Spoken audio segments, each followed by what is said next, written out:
नमस्कार साथियों, स्वागत है आप सभी का ट्रिकी हिंदी पाठशाला में। साथियों, हिंदी अपनों की भाषा, सपनों की भाषा। पढ़े, बोले, सीखे और गर्व करें। हमारी जो रीतिकालीन कवियों के विषय में श्रृंखला चल रही थी, उस श्रृंखला को मैं आगे बढ़ाते हुए आज चर्चा करने वाली हूँ। डॉक्टर बच्चन सिंह की दृष्टि में घनानंद बोधा ठाकुर ऋषदेव ये किस प्रकार के कवि थे।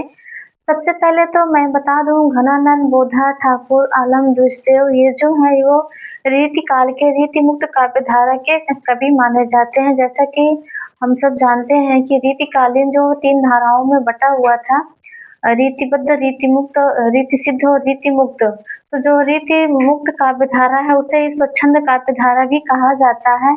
और रीति मुक्त काव्य धारा इन्हें किस लिए कहा जाता है, क्योंकि ये रीति के बंधन से पूर्णतः मुक्त थे, इसलिए इन्हें रीति मुक्त काव्य धारा कहा जाता है। इन्होंने कोई रीति ग्रंथ नहीं लिखे, इन्होंने कोई लक्षण ग्रंथ नहीं लिखा, इन्होंने नायक नायिका भेद का वर्णन नहीं किया, इसलिए इनको रीति मुक्त काव्य धारा के कवियों में रखा गया है।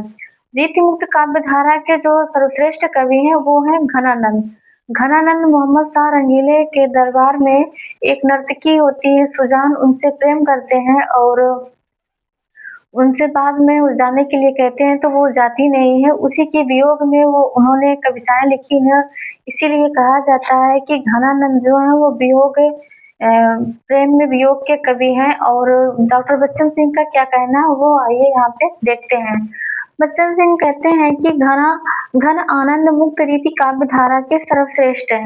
सबसे पहले तो यहाँ पे मैं ये बता दूं कि जो डॉक्टर बच्चन सिंह का हिंदी साहित्य का दूसरा इतिहास है, उसमें उन्होंने घनानंद को घन आनंद के नाम से संबोधित किया है।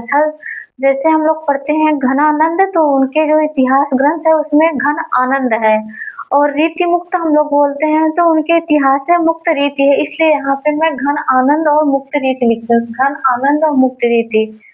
जैसे रामस्वरूप चतुर्वेदी ने अपने भाषण संवेदना के विकास में लिखे हैं, पृथ्वीराज रासो को पृथ्वीराज रासो बोलते हैं, पृथ्वीराज रासो को पृथ्वीराज रासो बोलते हैं। वैसे ही डॉक्टर बच्चन सिंह अपने इतिहास ग्रंथ में घनानंद को घन आनंद और रीति मुक्त को मुक्त रीति बोलते हैं, लिखते हैं। तो यहाँ पे बच्चन सिंह लिखते हैं, घन आनंद मुक्त रीति काव्य धारा के सर्वश्रेष्ठ कवि हैं। घन आनंद प्रेम की यातना के कवि हैं, प्रेम की यातना के कवि।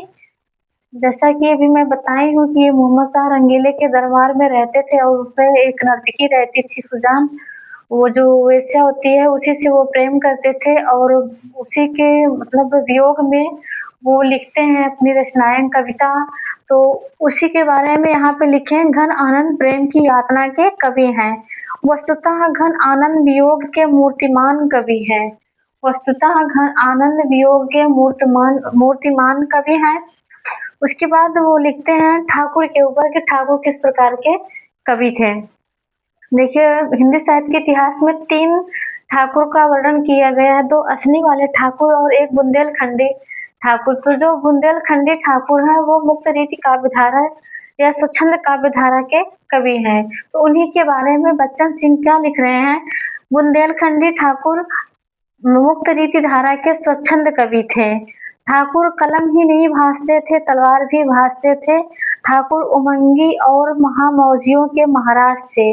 इनका कहना है कि भाजना का अर्थ हम लोग से वो कलम से ही नहीं लिखते थे, वो तलवार भी चलाना जानते थे। तो यहाँ पे कहने का अर्थ वही है कि ठाकुर कलम ही नहीं भांजते थे, तलवार भी भांजते थे। ठाकुर उमंगी और महामौजियों के महाराज थे। भारतेंदु और उनके मंडल में जो जिंदा दिली दिखाई देती है उसकी शुरुआत ठाकुर से ही होती है। डॉक्टर बच्चन सिंह का कहना है कि भारतेंदु तथा उनके मंडल में जो जिंदा दिली दिखाई देती है या दिखाई पड़ती है वो ठाकुर के ही द्वारा शुरुआत मानी जाती है। और ठाकुर के ही एक रचना है, एक पंक्ति है, नगद दामाद अभिमानी के ऐसे ही कुछ करके है। तो उसके आधार पर भारतेंदु हरिश्चंद्र ने अपनी एक रचना लिखी है। दृष्टदेव मुक्त रीति काव्य धारा के अंतिम कवि है। अब ये दृष्टदेव के बारे में क्या कह रहे हैं, दृष्टदेव मुक्त रीति काव्य धारा के अंतिम कवि हैं। दृष्टदेव का मूल नाम मान सिंह था। द्विजदेव का मूल नाम क्या था? मान सिंह था। और द्विजदेव ने 2 ऋतुओं का वर्णन किया है, जिसमें पहला है वसंत और दूसरा है पावस ऋतु। ये अभी हाल ही में कोई एग्जाम हुआ था, उसमें ये पूछा गया था ये वाली लाइन। डॉक्टर बच्चन सिंह के अनुसार वस्तुतः द्विजदेव ने 2 ही ऋतुओं का वर्णन किया है, वसंत और पावस। ये अभी परीक्षा में पूछा गया था। और एक बार मैं फिर से बता दूं कि डॉक्टर बच्चन सिंह घन आनंद के बारे में क्या लिखते हैं। घन आनंद मुक्त रीति काव्य धारा के सर्वश्रेष्ठ कवि हैं। घन आनंद प्रेम की यातना के कवि हैं। वस्तुतः घन आनंद वियोग के मूर्तिमान कवि हैं। फिर उसके बाद बुंदेलखंडी ठाकुर, वो ठाकुर के बारे में लिखते हैं। बुंदेलखंडी ठाकुर मुक्त रीति धारा के स्वच्छंद कवि थे। ठाकुर कलम ही नहीं भाजते थे, वो तलवार भी भाजते थे। वे उमंगियों और महामौजियों, ठाकुर उमंगी और महामौजियों के महाराज थे। भारतेंदु और उनके मंडल में जो जिंदा दिली दिखाई पड़ती है, वो ठाकुर से ही शुरुआत होती है। द्विजदेव मुक्त रीति काव्य धारा के कवि अंतिम कवि हैं। इनका वास्तविक नाम मान सिंह होता है। और वस्तुतः द्विजदेव ने 2 ही ऋतुओं का वर्णन किया है, वसंत और पावस ऋतु। दोस्तों, आशा करती हूँ आप लोगों को यह वीडियो जरूर अच्छी लगी होगी। धन्यवाद।